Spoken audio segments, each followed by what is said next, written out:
del oficial en este caso, pero para hoy precisamente eso es lo que hemos hecho para que la familia esté al lado de él, mientras que él esté en el hospital.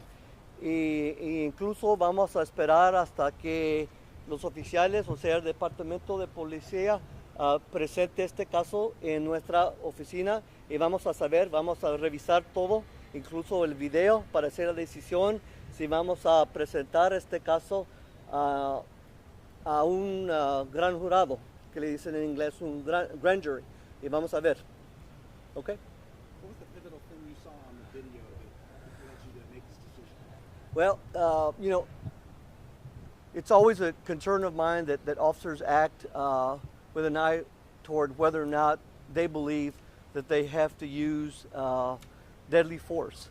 And the issue is going to be, if we ever get to trial, it's whether or not this officer felt like his life was in danger.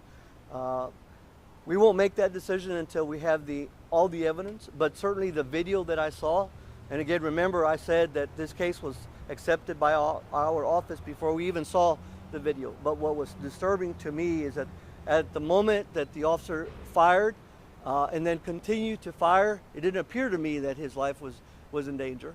But again, we don't have all the facts yet, so we'll have to wait and see. ¿Qué fue lo más preocupante que vio en el video para determinar que tal vez el policía no debió de haber disparado? La situación que el joven se estaba escapando en ese momento que decidió el oficial a balacear al carro, al coche. Y por eso he hecho la decisión de rechazar este caso para hoy. Pero como les digo, puede ser que nos pueden presentar un tipo de evidencia en el futuro donde quizá nosotros podemos cambiar la mente, pero para hoy esa es la decisión que hemos hecho en este caso. The officer in this question believed this teenager evaded him the night before, and also the car potentially was stolen. Is there any indication that those facts are true, those statements are true? Well, it may. I'm not. Again, we don't have all the facts in front of us because this case is pending. I'm not at liberty to discuss the facts of this case, but I will tell you again, the ultimate decision, the ultimate factor is going to be whether or not the officer fired his weapon because he felt like it was necessary to use deadly force, and that's the standard that we use when we decide these cases. Could we argue that he put the officer in danger and broke the law by putting it in reverse and almost hit the officer with the door? Well, that's certainly an argument that could be made, and that may be a defense that this officer may potentially raise if and when this case ever gets indicted, if and when we ever get that far. But certainly anyone who uses deadly force has a right to raise a defense of self-defense. And so that's certainly something that's possible. Yo, al momento de que el policía hizo los disparos, en el video se puede ver que atrás del auto del joven estaba un auto estacionado con una persona dentro a la que yo entrevisté. Esa persona dice que le dio miedo porque él estaba en la línea de fuego del policía cuando estaba disparando. ¿Esto es algo que preocupa en un oficial que está usando fuerza letal? Pues para hoy no sabemos qué estaba pensando este oficial cuando disparó, pero eso es algo que vamos a tener que revisar al momento que nos presenten toda la evidencia y luego vamos a hacer la decisión si vamos a seguir adelante con este caso. ¿Qué revisar qué? Pues la evidencia, lo que nos presentan los oficiales, no nomás el video, sino declaraciones y si hay testigos, cualquier declaración que haya dado un testigo. Eso es lo que vamos a esperar. It's an interesting way you phrased that. You said you're dropping the charges for now. Is that Correct. something you can do, or is there any expectation you might possibly bring them back up? That's always possible whenever we reject a case. And the legal actual terminology, we say dismiss, but actually we've rejected a case because we actually have not indicted it yet. But because we reject or dismiss a case for further investigation, it certainly leaves open the possibility that a case could later be filed if there are factors or evidence or some other circumstances that we may not be aware of at the present time. But remember that I've said that the reason that I've made the decision and that I've instructed our staff to reject the case for now is because based on the evidence that I saw, based on the video, based on the circumstances of his condition, this was the right thing to do. And it's not lost on me that we make this decision not having lost anything. This young man is in a hospital bed. He's certainly not getting up and walking out anytime soon. So we haven't lost anything by rejecting this case for now and waiting to see whether or not there's any reason to go forward. So again, it's the humanitarian thing to do, is to allow his family to have close contact with him, to allow his family to be by his side while he recovers. ¿Qué opinas de que el McManus haya despedido a este policía? Espérese, Antonio, you were going to say? Yes, you said you were waiting for evidence, but you've already seen the video. What more evidence are you guys waiting on from SAPD? Well, we have to wait for them to file the entire case. We don't know what else is out there. That's why we have to wait to let them do their job. They may be combing the area for witnesses that may have seen something.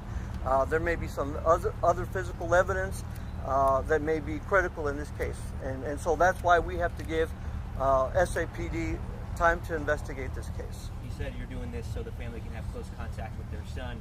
Right now he's bedridden and in custody. What is the contact like when somebody is bedridden and in custody?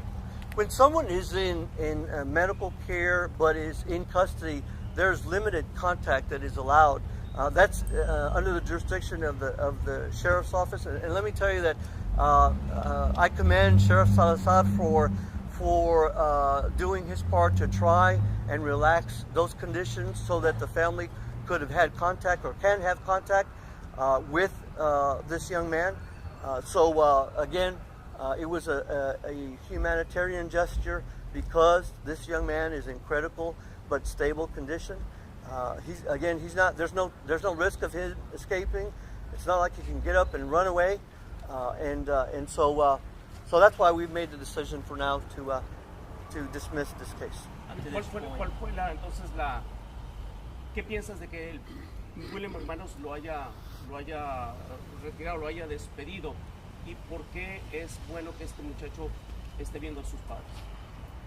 Pues lo que es bueno que los padres estén al lado de este muchacho, porque nunca sabemos, ¿verdad? Si se pone peor, por ejemplo, ojalá que no, pero si se fallezca mañana, es importante que la familia esté a su lado. Con respecto de la decisión de Chief McManus, es algo muy bueno, es una cosa positivamente que hayan hecho esa decisión de despedir a esta persona por el acto que vemos aquí. ¿Usted cree que debido a que solo tenía un año de experiencia pudo haber ocasionado también ese suceso? En mi opinión es algo importante porque lo más experiencia que tenga un oficial es algo que le puede ayudar, ¿verdad? Con cualquier trabajo que nosotros tenemos, o sea, por ejemplo los fiscales, con más experiencia, entonces puede uno usar esa experiencia para hacer una decisión. Incluso en esta situación donde una persona, un oficial tiene una arma, debería tener cuidado, ¿verdad? Antes de disparar, antes de desear que haya causado una muerte. Y por eso es importante tener ese tipo de experiencia. ¿Ha podido hablar con los familiares de la víctima? ¿Qué le dicen? ¿Cómo se encuentran? Yo no he podido hablar con ellos, pero sé que están contentos con la situación, que nosotros hemos podido permitir que tengan contacto con su hijo. Nos dijo un poquito sobre la condición de la víctima, nos dijo que se encuentra estable. ¿Nos puede explicar a qué se refiere? ¿Han podido hablar con él o todavía no? Lo que nos han dicho los médicos, que está en la condición estable, pero que yo haya hablado con la familia o con él no es por eso, pero nomás es los reportes que nos han dado. How much contact has the family had? You said limited. How much contact they've been able to have since Sunday, and have they been able to have full contact now that the charges have been dismissed for the time being? Well, I know, for example, in the last 24 hours, since the sheriff has gotten involved, that they've had increased contact. I can't tell you in terms of hours or minutes, but I can tell you that the contact has improved. In fact, his lawyer reached out to our office on behalf of the family to thank everyone involved to allow them to have increased contact with this young man. You've got Civil Rights Division investigators here. Could you or they give us an idea of what sort of charges the officer might be looking at? Yeah, I'd like to ask the division chief, Daryl Harris, to come up and say a few words about how typically these kind of cases work. First off, thank you, boss. What our process is, we were notified when this incident occurred Sunday night. Myself and one of our investigators, our staff, were at Blanco and at the scene. We heard things as SAPD was learning to understand it that night. Became aware as police were making their decision. Have been in contact with the homicide division that is still working on the investigation.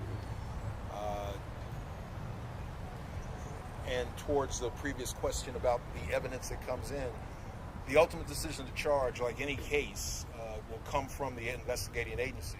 But because we know we're going to receive it, we coordinate with them. We want to get certain levels of completeness, and then we'll see what they proffer. We'll analyze it, and then look at the penal code and determine what's most applicable crime. Our normal procedure will go to the boss for a decision to take it to a grand jury.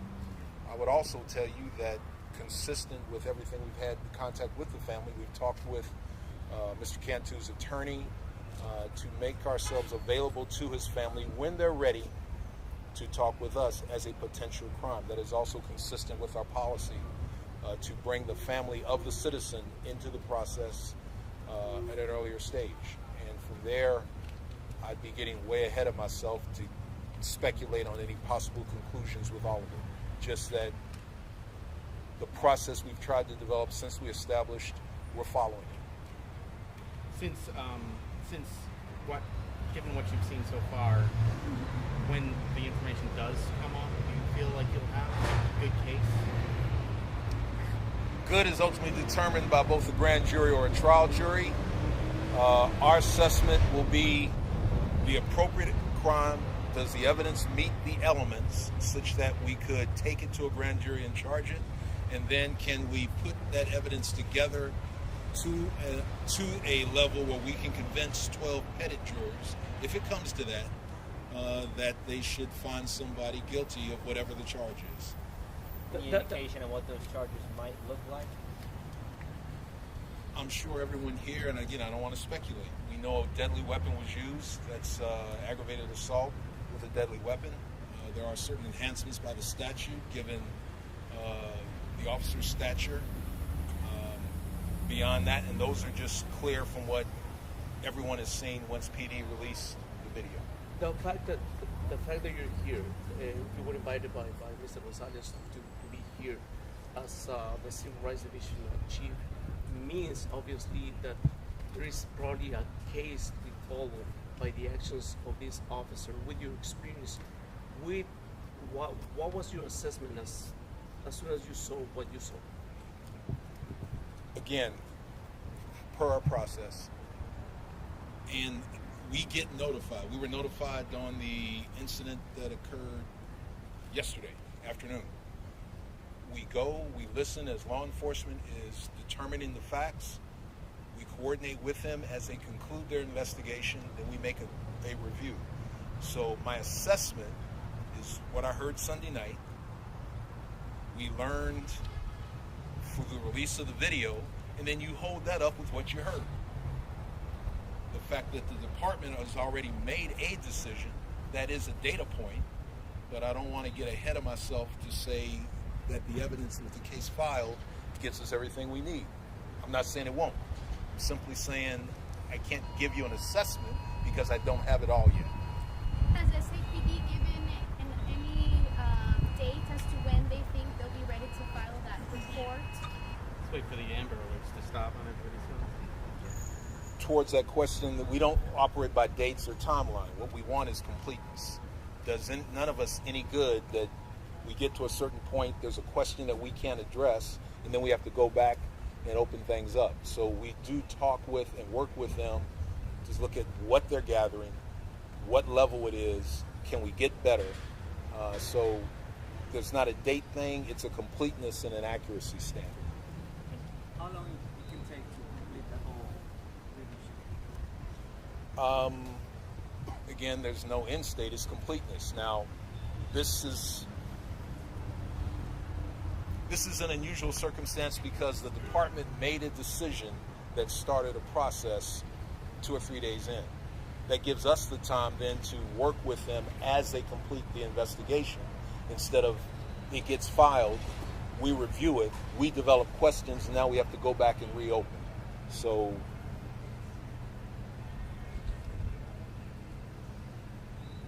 our goal is to make sure it's complete. Thank you, Joe. So let me just say, it's important that the public has confidence in the police. It's important that the public trust that the police are there to protect all of us. And this is an indication of us working together with police. Quite by coincidence, in the middle of this press conference, you heard an Amber Alert.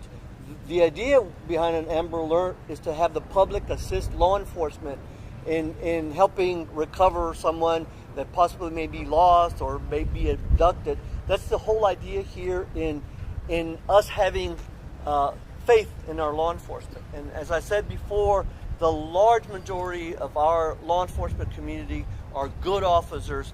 They are excellent at what they do.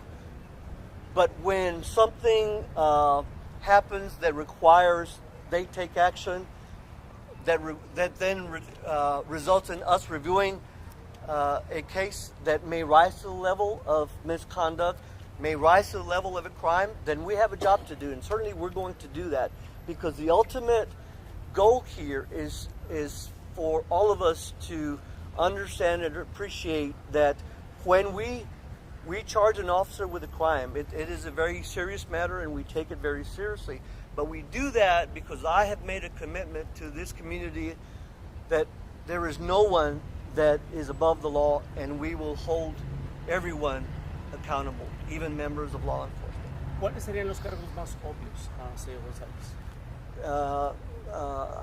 Asalto, con agresión con una arma, intento de asesinato, por ejemplo, porque por hoy este muchacho está vivo, ¿verdad? Pero si se fallece, pues entonces puede ser más grave, ¿verdad? Puede ser asesinato. Pero vamos a ver, ojalá que no sea así, ojalá que se mejore, vamos a ver. Pero para hoy eso es lo que vamos a ver, vamos a esperar y vamos a esperar que los oficiales hagan su trabajo. All right, and if nobody else has any questions. You, Chief McManus earlier this week said nothing in their training would have led to somebody doing something like this. Do you take him at his word on that, or do you think there needs to be additional review? Well, I don't know the context under which he made that statement, but clearly they are trained on the use of deadly force. They are trained on the definition of deadly force.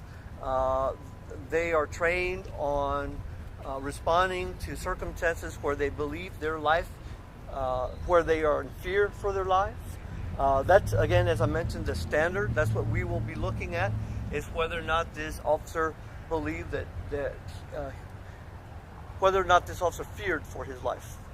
And it was SAPD that this all happened with. What is the sheriff's role? You mentioned him.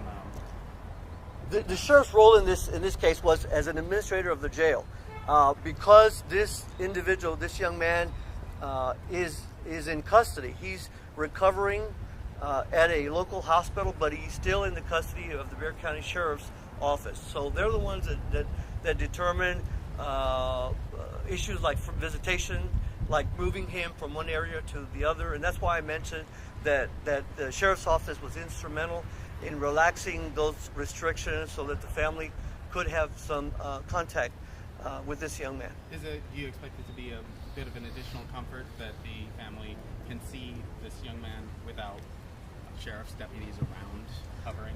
I think it will elevate their comfort level. I think now knowing that this young man is not facing criminal charges, at least for now, will allow them to have some comfort when they visit him and help him recover. We wish him the best. We wish him well. And then only, like I said, time will say where we go from here. Okay? Thank you very much. Have a good weekend.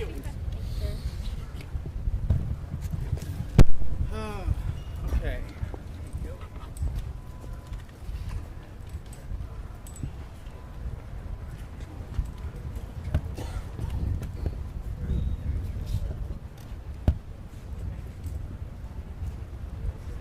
Somebody the same wireless.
Something here.